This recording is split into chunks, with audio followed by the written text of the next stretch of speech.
संपद रोग विपद पिलाए बुझ कथा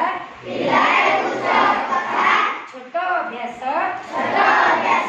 करिबा आस नथिब परे चिंता खाइबा आगु धोइबा हाथ शरीर पानी महिला आदि शीघ्र जीवाणु होइबे जेते नष्ट खाली आखिरे हाथ पाकुली विषय परिष्कार अजस्र अणु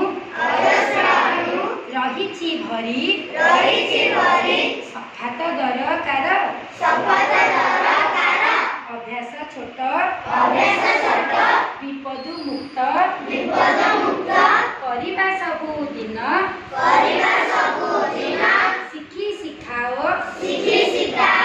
सतर्क हुओ बढ़िब स्वास्थ्य मान